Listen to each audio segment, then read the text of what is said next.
ओझा जी कहते हैं कि जो हमारा इतिहास है वह इतिहास इतना विशाल और इतना प्राचीन है कि आज के इतिहासकार वहां तक पहुंचते ही नहीं। जैसे अभी मैं कक्षा में ही था, कक्षा में से पूछा विद्यार्थियों से कि बताओ भारत के इतिहास में जो 16 महाजनपदों के पूर्व के राजाओं का इतिहास बताओ। तो 16 महाजनपदों के पूर्व के राजाओं का उनके पास कोई इतिहास न आज के इतिहासवेत्ताओं ने लिखा है। तो कहा यह इतिहास कहाँ से संकलित हो?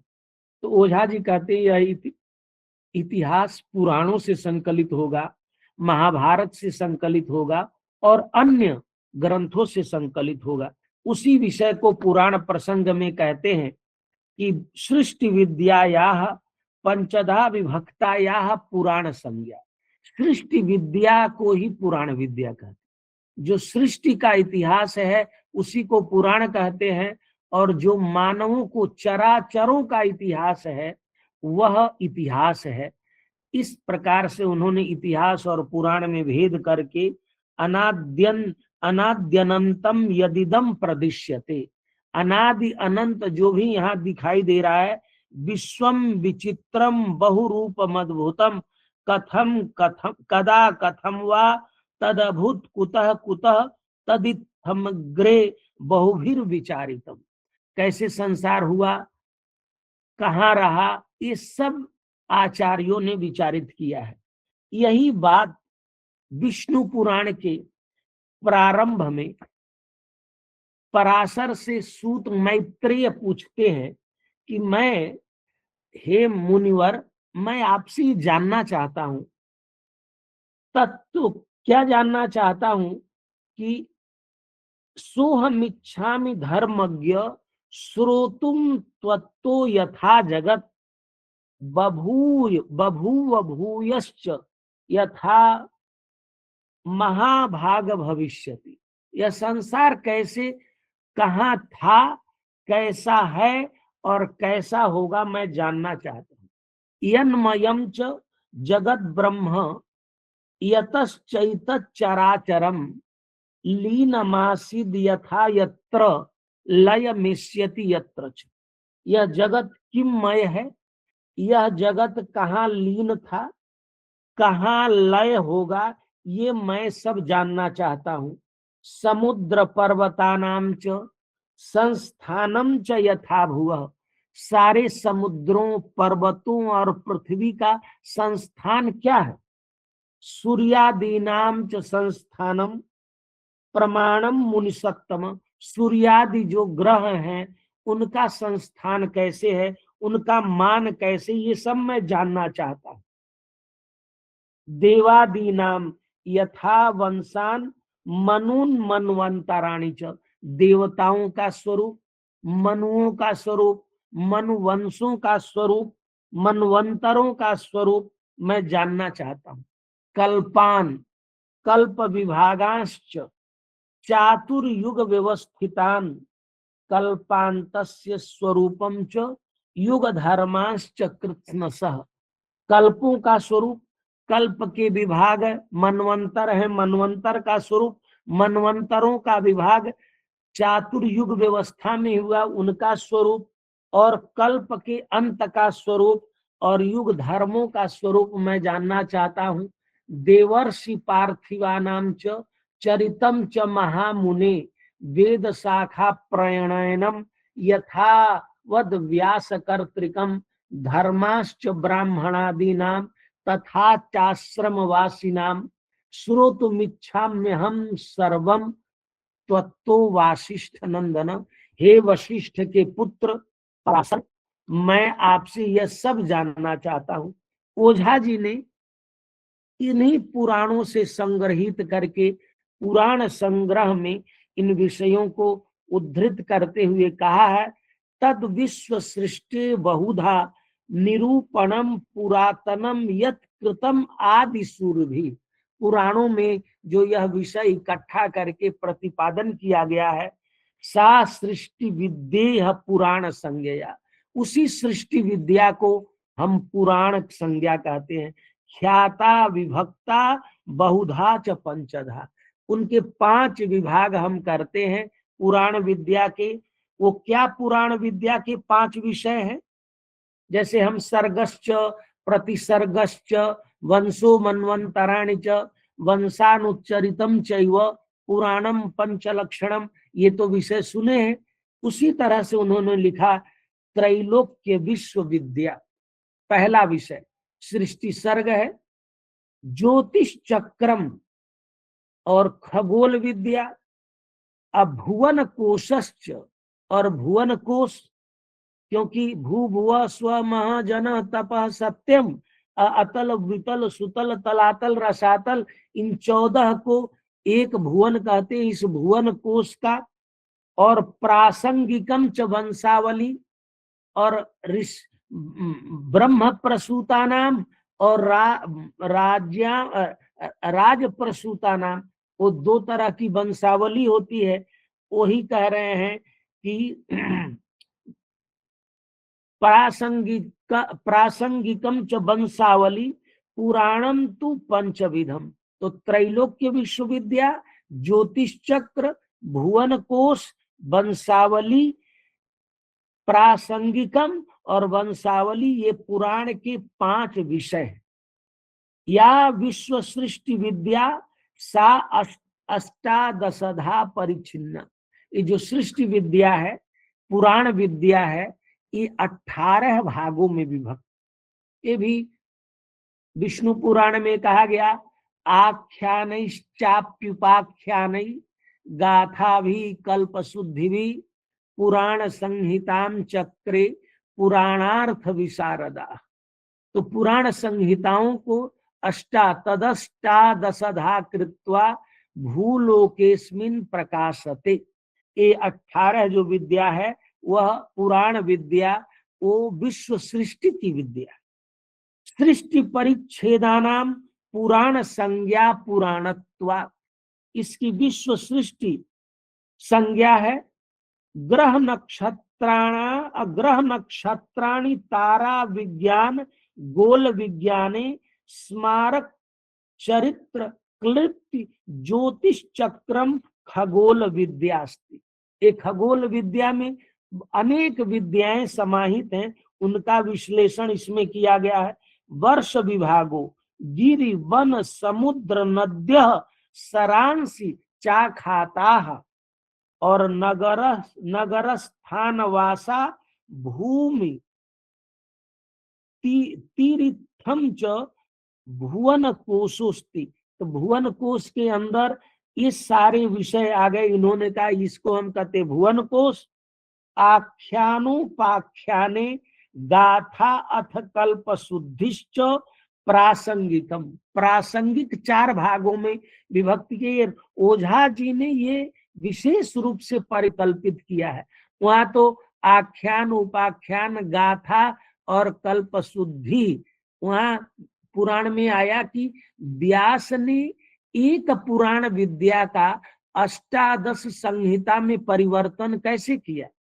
तदानीम एकमेवासित पुराणम तत्, पुराण विद्या एक ही थी, चतुर्लक्ष उसका बड़ा विशाल था, शतकोटि प्रविस्तरम। तो उसको वेद व्यास ने क्या किया, तो वहां लिखा कि तदष्टादशधा कृत्वा, व्यास ने आख्यान उपाख्यान गाथा और कल्प शुद्धि, उसको ओझा जी कह रहे हैं ये जो 4 विषय हैं, आख्यान उपाख्यान गाथा अथ कल्प शुद्धि, इसको उन्होंने कहा प्रासंगिकम चतुर्धा प्रश्न समाधि प्रसंगतो धीतम। ये प्रश्न समाधि क्या मतलब क्या है कि बाद की संहिताओं में प्रश्न होता था और उसका उत्तर दिया जाता था। पहली पुराण संहिता में सृष्टि विद्या का निरूपण कर दिया गया था, बाद में प्रश्नोत्तर विधि में ये विषय आए थे। श्रौत स्मार्त समयाश्चाचारो धर्म भेदास्ते।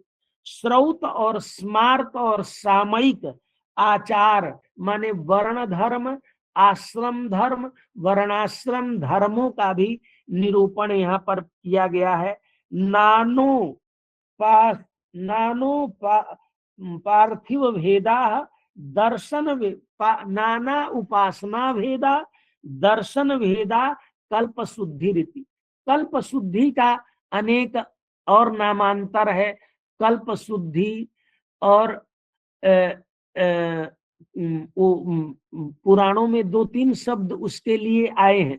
कल्प का मतलब होता है वेद विहिता नाम कर्मणाम आनुपूर्वेण कल्पना शास्त्रम कल्प।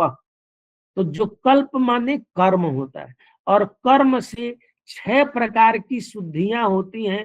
उन शुद्धियों का विधान, क्योंकि चित्त शुद्धि कर्म से ही होती है, उसका विवेचन, उसी को स्मार्त कर्म और श्रौत कर्म कहते हैं कि कर्म भेद से इनकी शुद्धि। बाद में इस कर्म में स्मार्त कर्मों में बहुत भेद आ गए। जितने भी वैदिक कर्मकांड थे उससे अधिक पौराणिक कर्मकांडों का विवेचन एकादशी द्वादशी आदि तिथियों के व्रत पर्व उत्सव का विधान पुराण में किया गया। उन सबको हमने यहाँ पर ओझा जी ने प्रासंगिक के रूप में उद्धृत किया है और उनको कल्प शुद्धि किया है, कहा है। स्वयं भुआदि मनुवंशा वैवस्वतरो वंश सूर्याग्नि चंद्र वंशा उक्ता वंशावली ग्रंथ।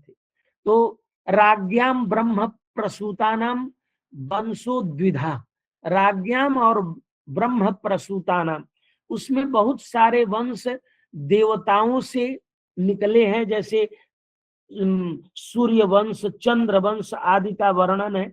तो पुराणों में वंशों का जो निरूपण किया गया है उसको वंशावली ग्रंथ में, ओझा जी कह रहे हैं कि हमने एक वंशावली ग्रंथ भी लिखा था, उसमें उसका विस्तार से निरूपण किया है।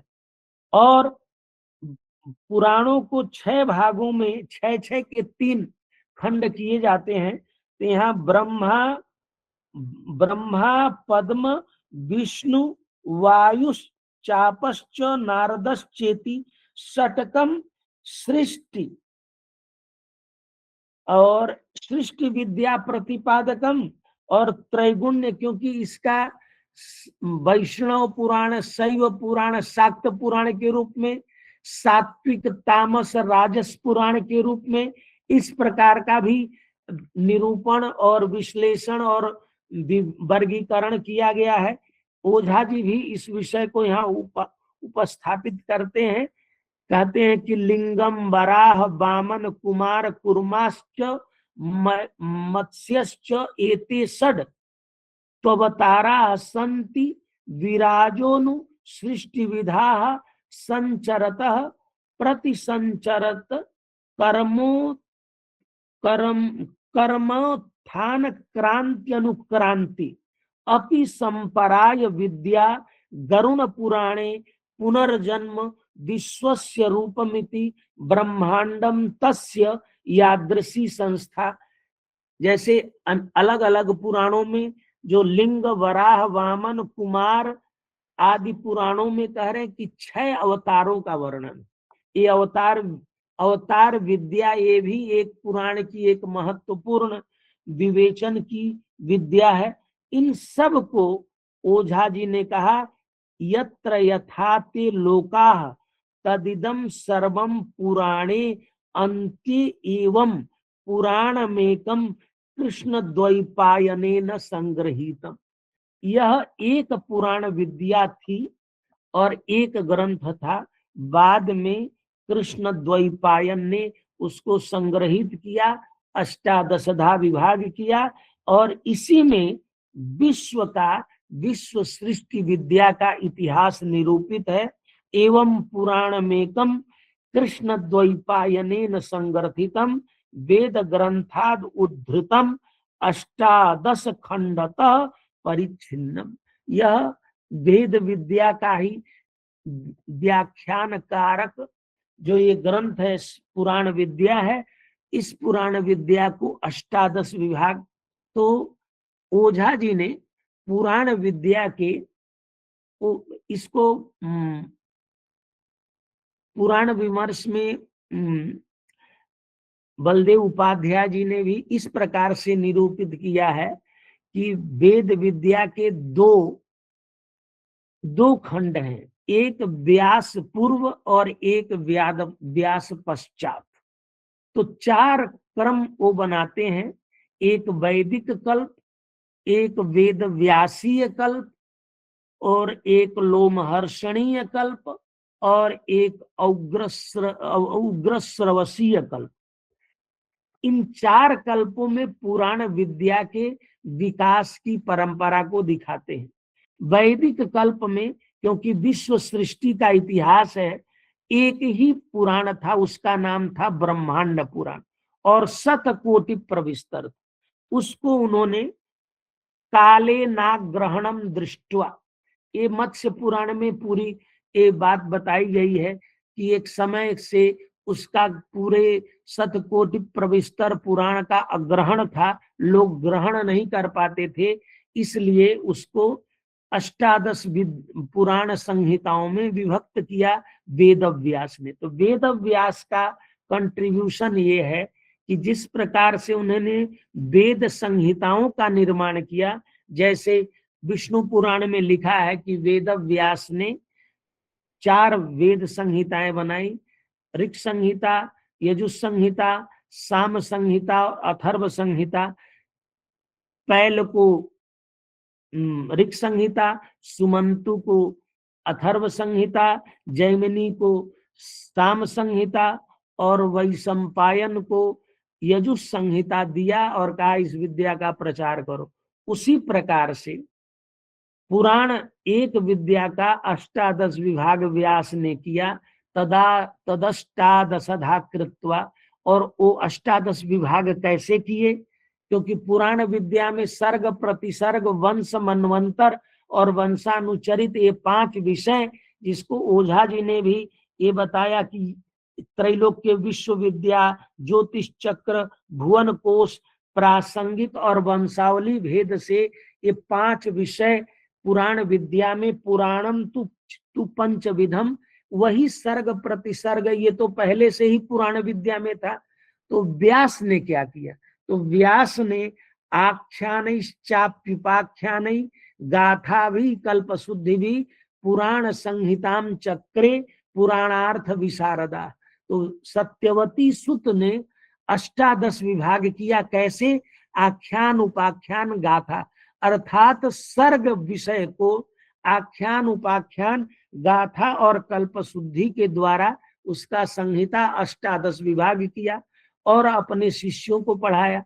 उन शिष्यों में एक प्रमुख शिष्य थे लोमहर्षण। लोमहर्षण ने भी अपनी संहिताएं बनाई और लोमहर्षण के पुत्र थे उग्रश्रवस, उन्होंने भी अपनी संहिताएं बनाई और भी उनके शिष्यों ने संहिताएं बनाई। जैसे ओझा जी लिखते हैं, पौराण संहिता सा सूते नासित प्रचारिता लोके, तिस्रोन्य संहिता अपि शिष्यै सूतस्य निर्मिता भवन, पौराणिकस्तु सूतः स रोमहर्षणः इति श्रुतस्तेन, सप्त पुराण ग्रंथा षड संवादि प्रकारतो रचिता, उग्रश्रवास्तु सौति पुनः द्वितीयं व्यधा चतुर्थम च अपि पंचमं च चक्रे शेष पुराणी चाष्टमादीनि, तस्मात् पद्म पुराणम द्विविधम चतुर्थम च द्विविधम च पंचमम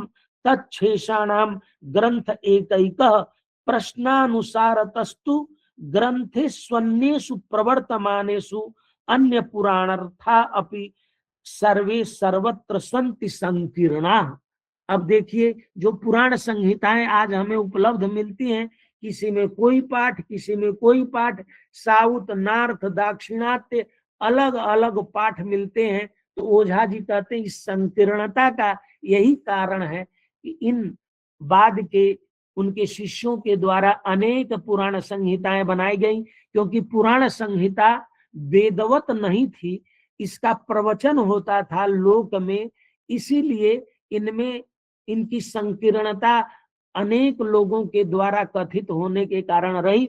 इसीलिए बहुत सारा पाठ भेद मिलता है। जो संहिता उपलब्ध होती है, ये हम प्रामाणिक रूप से नहीं कह सकते कि ये व्यास वाली है, कि लोमहर्षण वाली है, कि उग्रश्रवस वाली है, कौन सी संहिता है। इस प्रकार से ओझा जी ने एतत् पुराण शास्त्रम व्युपजीव्यम सर्वशास्त्राणम, इस प्रकार से ये जो पुराण विद्या है अन्य शास्त्रों का ये उपजीव्य है। जितने भी रामायण महाभारत पुराणादि ग्रंथ लिखे गए हैं, इनके कहीं न कहीं से स्रोत इन पुराणों से भी जुड़ते हैं। इस प्रकार से वेदानामपि वेदम पुराण इतिहासमप्याहु केन निर्मितम एतद् ज्ञानम शास्त्रस्य शास्त्रम स्यात् प्रत्यर्थम। इस प्रकार ओझा जी बताते हुए सर्वे विषयास्तस्मिन् दृश्यन्ताम इह तु संक्षेप, सारे विषय पुराण विद्या में, पुराणों में, अष्टादश पुराणों में निरूपित हैं। यह ओझा जी ने पुराण प्रसंग में निरूपित करते हुए इस बात पर जोर दिया है कि भारत का इतिहास आज के आर्कियोलॉजी के अनुसार यदि हम लिखेंगे तो बहुत सीमित इतिहास होगा, बहुत सीमित काल का इतिहास होगा, और यह भारत का इतिहास बहुत कम होगा। हमारा इतिहास बहुत बड़ा है। उस इतिहास का लेखन रामायण महाभारत और पुराण, उन्होंने कहा पुराण पूर्व के राजाओं का भी वर्णन उपलब्ध होता है, उन सब का, इसलिए व्यापक भारतवर्ष का इतिहास, जो भारतवर्ष का विश्व गुरुत्व है, ये जो जगत गुरुत्व है, जगत गुरु वैभवम, ये जो गुरुता है, गुरुता का जो वैभव है, वो गुरुता का वैभव ज्ञान के क्षेत्र में, वाणिज्य के क्षेत्र में, बल के क्षेत्र में, विविध क्षेत्रों में हमारी जो गुरुता थी, गौरवत्व था, उस गौरवत्व का, हमारे इतिहास की जो विशालता है, उस विशालता का बोध बिना पुराण के, बिना इतिहास के संभव नहीं है। इसीलिए इस इतिहास पुराण विद्या को उपस्थापित ओझा जी, पूरा जो ग्रंथ है, जगत हमार जगत में हम कैसे गुरु थे, जगत गुरु वैभव माने जगत के गुरु नहीं थे, जगत ही हमारा गौरव कैसे था, विशाल गौरव जगत में हमारा कैसे था, ज्ञान के आधार पर था, हर क्षेत्रों में किस प्रकार से गौरव था, यह गौरव का बोध तो हमारा इतिहास ही बताएगा। वह इतिहास कहाँ है, तो कहा वह इतिहास यदि समझना है तो पुराण और इतिहास को समझना होगा। उसी का प्रक्रम इस ग्रंथ में ओझा जी ने किया है।